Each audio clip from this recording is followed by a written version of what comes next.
स्वागत है आप सभी का आपके अपने YouTube चैनल महेश RUHS में। Myself Mahesh, I am from GCON Barmer. तो आप सभी स्टूडेंट्स के जो डाउट्स आ रहे हैं डॉक्यूमेंट के रिलेटेड, क्योंकि बीएससी नर्सिंग की जो रिपोर्टिंग है वो बहुत जल्दी स्टार्ट होने वाली है। अलॉटमेंट जो है वो 15 तारीख को आपके रिलीज़ हो जाएंगे। अलॉटमेंट आने के बाद आपकी कॉलेज रिपोर्टिंग होगी, ठीक है। उस रिपोर्टिंग के दौरान आपको बहुत सारे डॉक्यूमेंट्स की ज़रूरत पड़ी और एक भी डॉक्यूमेंट अगर आपका मिस हो जाता है तो आपको एडमिशन नहीं दिया जाएगा कॉलेज के द्वारा। तो जितने भी स्टूडेंट्स हैं वो सभी इन डॉक्यूमेंट्स को जल्दी से जल्दी तैयार कर ले। कुछ डॉक्यूमेंट्स ऐसे हैं जो रिपोर्टिंग से पहले तैयार करवा के रखने हैं, कुछ डॉक्यूमेंट्स ऐसे हैं जो रिपोर्टिंग मतलब कॉलेज अलॉट होने के बाद आपको तैयार करवाना है, ठीक है। क्योंकि जो उनका कॉलेजेस का नाम है, कॉलेजेस की जो फीस लेती है वो डीडी के रूप में। तो डीडी, बहुत सारे स्टूडेंट्स के डाउट ये रहते हैं कि डीडी क्या होती है। मेरा जो व्हाट्सअप फीड है वो पूरा मेरा भर गया है, कमेंट सेक्शन, टेलीग्राम, सब जगह एक ही मैसेज आ रहा है सर डीडी क्या होती है, बॉन्ड सर्टिफिकेट क्या होते हैं, एंटी रैगिंग सर्टिफिकेट क्या होते हैं, ये कब बनाने हैं, कैसे बनाने हैं। तो इन सब चीज़ों के बारे में आज मैं डिटेल से बात करने वाला हूँ। आपके एक डाउट जो डॉक्यूमेंट से रिलेटेड है वो इस वीडियो के अंदर आपका कवर हो जाएगा। तो वीडियो को एंड तक जरूर देखिएगा, मेक श्योर। और आपके जो भी डाउट हो, अगर फिर भी आपका कोई डाउट रह जाता है तो नीचे कमेंट सेक्शन में आप कमेंट कर दीजिए, मैं आपको रिप्लाई जरूर दूंगा। तो सबसे पहले हम देख लेते हैं ट्रांसफ़र सर्टिफिकेट। तो बहुत सारे स्टूडेंट्स को पता भी नहीं है ट्रांसफ़र सर्टिफिकेट क्या होता है, क्योंकि कुछ और ट्रांसफ़र सर्टिफिकेट उनके पास पड़ा होता है लेकिन उनको पता नहीं है कि ये वाला है। तो ट्रांसफ़र सर्टिफिकेट क्या होता है अपन देख लेते हैं। ट्रांसफ़र सर्टिफिकेट एक आधिकारिक दस्तावेज होता है जो किसी स्कूल, कॉलेज या शैक्षणिक संस्थान द्वारा छात्र को तब जारी किया जाता है जब वह संस्था छोड़ रहा होता है। अगर आप 12वीं के बाद किसी कॉलेज में एडमिशन ले रहे हैं तो कॉलेज आपसे 12वीं स्कूल का टीसी मांगेगा। अगर आपको टीसी बनवाना है तो स्कूल कॉलेज से आवेदन करना होता है। देखो, कुछ स्टूडेंट्स ऐसे हैं जो 12th के बाद अपने बीएससी नर्सिंग में एडमिशन ले रहे हैं, कुछ है जो बीएससी फर्स्ट ईयर कर रहे हैं और वहाँ से ड्रॉप लेके बीएससी नर्सिंग में एडमिशन लेना चाहते हैं। तो टीसी, अब 12th वाले स्टूडेंट्स की तो सिंपल है, 12th जैसे ही उन्होंने क्लियर की तो 12th वाली जो स्कूल है वो उनको टीसी दे देता है, ट्रांसफ़र सर्टिफिकेट दे देता है। कुछ जैसे बीएससी वाले स्टूडेंट्स हैं जो BSc first year, second year, third year में वो बीएससी छोड़ के अपने बीएससी नर्सिंग करना चाहते हैं, तो वो स्टूडेंट्स उनको टीसी वो 12th वाली नहीं चलेगी। 12th वाली टीसी तो उस बीएससी की कॉलेज में जमा हो चुकी है आपकी। अब आपको बीएससी जिस कॉलेज से आप कर रहे हो उस कॉलेज वाले आपको टीसी देंगे, वो टीसी आपके काम आएगी। तो ये रहने वाला है। उसके बाद अपन दूसरे नंबर पे देख लेते हैं कैरेक्टर सर्टिफिकेट। कैरेक्टर सर्टिफिकेट जो होता है ये आपका चरित्र प्रमाण पत्र होता है। ये भी आपके 12th क्लास जो से आपने स्कूलिंग की है वो स्कूल वाले ही आपको अवेलेबल करवाते हैं। और उस सर्टिफिकेट के अंदर आपके बहुत सारी मतलब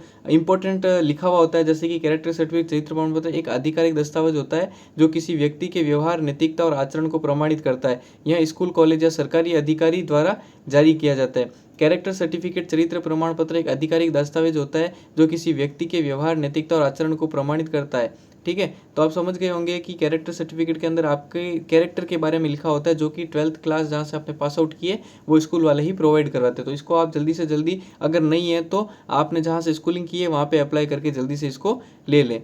थर्ड नंबर पे आप देख सकते हैं माइग्रेशन सर्टिफिकेट। माइग्रेशन सर्टिफिकेट होता है जैसे कि आपने जैसे कि किसी स्कूल से आपने छोड़ के अब दूसरी जगह जाना है तो आपके पास माइग्रेशन सर्टिफिकेट होना जरूरी है। तो माइग्रेशन सर्टिफिकेट एक आधिकारिक दस्तावेज होता है जो किसी छात्र को तब जारी किया जाता है जब वह एक बोर्ड, यूनिवर्सिटी या शिक्षा संस्था से दूसरी बोर्ड या यूनिवर्सिटी में ट्रांसफर होकर पढ़ाई जारी रखना चाहता है। माइग्रेशन सर्टिफिकेट में क्या क्या होता है, छात्र का नाम, रोल नंबर, रजिस्ट्रेशन, नाम, संस्था का नाम, पासिंग ईयर और कौन सी किस यूनिवर्सिटी बोर्ड से सर्टिफिकेट जारी हुआ है, हस्ताक्षर और मुहर। तो ये सारी डिटेल्स होती है माइग्रेशन सर्टिफिकेट के अंदर होती है। अगर आपको 12th के बाद किसी भी कॉलेज में एडमिशन लेना है, मैं जरूरी नहीं है बीएससी नर्सिंग की बात कर रहा हूँ, अगर आपको किसी भी कोर्स से दूसरे कोर्स में एडमिशन लेना है तो आपको माइग्रेशन सर्टिफिकेट वहाँ पे जरूरी होता है।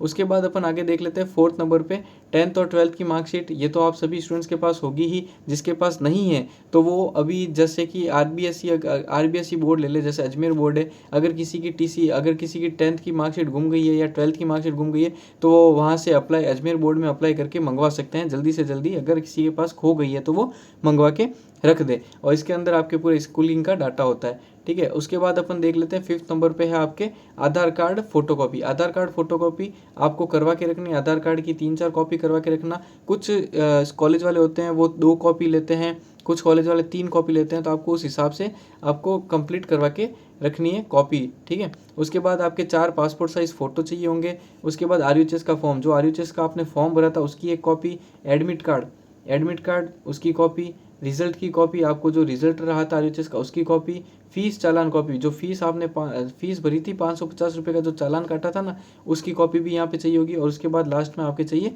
Allotment letter. तो ये सब डॉक्यूमेंट आपके रहने वाले हैं। नेक्स्ट आप देख लेते हैं 11 नंबर पे डोमिसाइल सर्टिफिकेट। डोमिसाइल सर्टिफिकेट जो है वो सिर्फ राजस्थान स्टेट के जो स्टूडेंट्स हैं उन्हीं के लिए इंपॉर्टेंट है, ठीक है। जो अदर स्टेट वाले स्टूडेंट्स हैं उनके लिए डोमिसाइल सर्टिफिकेट की ज़रूरत नहीं है। ये भी बहुत बड़ा डाउट रहा था, अदर स्टेट वाले बहुत सारे स्टूडेंट्स मैसेज कर रहे थे कि सर हमें बनाना है डोमिसाइल सर्टिफिकेट या नहीं बनाना है। तो आपको ज़रूरी नहीं है डोमिसाइल सर्टिफिकेट की, ठीक है। आरयूएचएस यूनिवर्सिटी में एडमिशन या काउंसलिंग के लिए जब भी आप राजस्थान स्टेट कोटे, स्टेट छात्रवृत्ति या मैनेजमेंट सीट राजस्थान डोमिसाइल की पात्रता लेते हैं तो आपका राजस्थान का डोमिसाइल साझा करनी होती है। राजस्थान स्टेट होम स्टेट कोटे का लाभ लेने के लिए भी अनिवार्य, जैसे अदर स्टेट स्टूडेंट के लिए 15% का कोटा होता है, तो ठीक है वो कोटा उनके लग जाता है। लेकिन जो राजस्थान के स्टूडेंट होते हैं जिनका 85% का कोटा होता है वो डोमिसाइल सर्टिफिकेट लगाएंगे तो ही उनको वो मिल पाएगा। उसके बाद अपन देख लेते हैं कास्ट सर्टिफिकेट। कास्ट सर्टिफिकेट भी केवल राजस्थान के स्टूडेंट्स के लिए है। RUHS Rajasthan university of health sciences में कास्ट सर्टिफिकेट की जरूरत होती है जब आप SC ST OBC non creamy layer SBC या EWS जैसी रिजर्वेशन श्रेणियों में आते हैं। यह आपके रजिस्ट्रेशन कोटे में SC ST OBC में आवेदन के लिए आवश्यक है। डॉक्यूमेंट वेरिफिकेशन के दौरान आवश्यक होता है यदि आप किसी आरक्षण वर्ग से हैं। OBC MBC non creamy layer उम्मीदवारों को राजस्थान राज्य द्वारा जारी नॉन क्रीमी लेयर प्रमाण पत्र देना होता है। EWS PWD KM WDP श्रेणी में आते हैं तो उसके लिए अनुरूप प्रमाण पत्र भी जरूरी होते हैं, ठीक है। अगर आप EWS PWD कैटेगरी आता है तो वो सर्टिफिकेट है तो वो भी आपके इंपॉर्टेंट रहते हैं। उसके बाद देख लेते हैं बॉन्ड सर्टिफिकेट। बहुत सारे स्टूडेंट का रहता है सर भी बॉन्ड सर्टिफिकेट क्या होता है, उनको कुछ आइडिया ही नहीं होता। तो बॉन्ड सर्टिफिकेट सबसे पहले मैं आपको बता देता हूँ होता क्या है। किसी भी कॉलेज के अंदर जब आप एडमिशन लेते हैं, खासकर गवर्नमेंट कॉलेज, जब आप ये जो डॉक्यूमेंट है वो गवर्नमेंट कॉलेज में ही रिक्वायर रहेगा आपके, जिसको गवर्नमेंट कॉलेज अलॉट होती है। तो ये क्या होता है, तो गवर्नमेंट कॉलेज में एडमिशन के टाइम आपसे बॉन्ड सर्टिफिकेट मांगा जाता है। बॉन्ड सर्टिफिकेट का एक फिक्स फॉर्मेट होता है, ठीक है। वो फॉर्मेट मैं आपको मेरे टेलीग्राम चैनल पर प्रोवाइड करवा दूंगा, वहाँ से आप उसको प्रिंट करवा के निकाल सकते हैं, ठीक है। तो ये जो बॉन्ड सर्टिफिकेट होता है इसका आपको एफिडेविट जो 500 रुपये का, 100 रुपये का या 50 रुपये के एफिडेविट के ऊपर उसको प्रिंट करवाना पड़ता है। उसके बाद उसकी नोटरी करवानी पड़ती है कोर्ट के अंदर जाके, ठीक है। फिर वो डॉक्यूमेंट जो होता है बॉन्ड सर्टिफिकेट उसके अंदर आपके काउंसलिंग के दौरान डॉक्यूमेंट जमा करवाना पड़ता है, ठीक है। तो बॉन्ड सर्टिफिकेट में होता क्या है, तो बॉन्ड सर्टिफिकेट में आप गवर्नमेंट से एक वादा करते हैं कि यस मैं इस कॉलेज में पढ़ रहा हूँ। तो गवर्नमेंट कॉलेज मतलब बीच में मैं बीच में आपकी जो कॉलेज है वो छोड़ूंगा नहीं। और कुछ कॉलेजेस में होता है कि जैसे कि गवर्नमेंट कॉलेज में ख़त्म होने के बाद आपको वहाँ पे जॉब भी करनी पड़ती है, तो उस हिसाब से वो जैसे MBBS में होता है। लेकिन अपने BSc नर्सिंग में सिर्फ ये होता है कि बीच में कॉलेज छोड़ने पर आपको 50,000 या 5 लाख का बॉन्ड देना पड़ता है, ठीक है। उसके बाद नेक्स्ट रहता है आपके एंटी रैगिंग सर्टिफिकेट।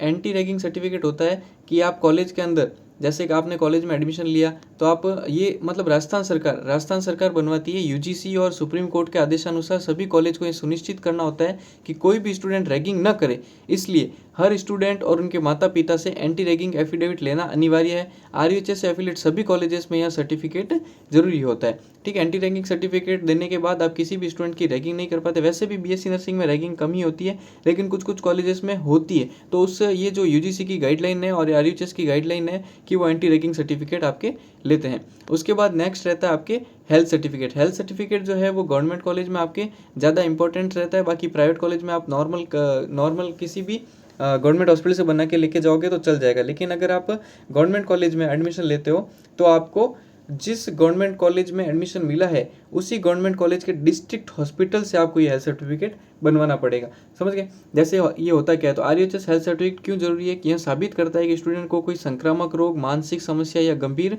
बीमारी नहीं है। सरकार और यूनिवर्सिटी यह सुनिश्चित करना चाहती है कि मेडिकल नर्सिंग स्टूडेंट पढ़ाई के दौरान दूसरों के लिए हेल्थ रिस्क ना बने। मतलब अगर जो स्टूडेंट खुद ही बीमार होगा तो वो दूसरों की केयर कैसे करेगा, तो इस चीज़ को सुनिश्चित करने के लिए आपसे ये हेल्थ सर्टिफिकेट लिया जाता है। Government doctor, register medical practitioner द्वारा प्रमाणित डॉक्टर का रजिस्ट्रेशन नंबर और स्टाम्प जरूरी एडमिशन फॉर्म के साथ जमा करना होता है। और ये जो होता है मेडिकल जूरिस्ट होता है, हर डिस्ट्रिक्ट मेडिकल हॉस्पिटल में एक मेडिकल जूरिस्ट बैठता है आपके, ठीक है। वो मेडिकल जूरिस्ट ही उसके ऊपर साइन करता है और तभी वो मान्य होता है। तो ये आपके जब कॉलेज अलॉट हो जाती है उसके बाद बनवाना है। नेक्स्ट आपके रहता है डिमांड ड्राफ्ट। डिमांड ड्राफ्ट बहुत सारे स्टूडेंट्स को पता नहीं है क्या होता है।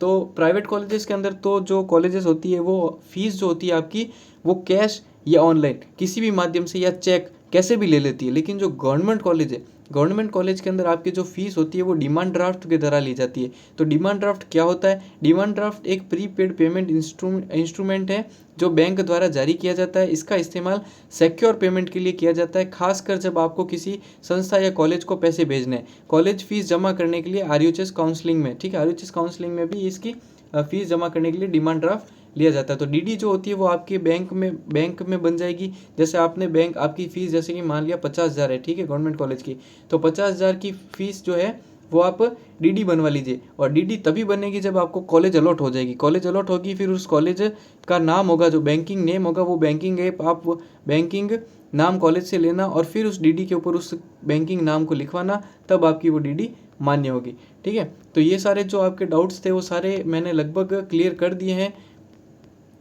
फिर भी अगर आपके किसी के कोई डाउट रह जाता है डॉक्यूमेंट से रिलेटेड तो वो मुझे कमेंट करके बता दीजिएगा। और मैंने बाकी सारे भी जो ये फॉर्मेट्स है, जैसे बॉन्ड सर्टिफिकेट का, एंटी रैगिंग का, ऑयल सर्टिफिकेट का, इनके फॉर्मेट होते हैं, वो मैंने मेरे टेलीग्राम चैनल पे अपलोड कर दूंगा, तो आप वहाँ से उनको डाउनलोड कर लीजिएगा। तो आज के इस वीडियो में इतना ही।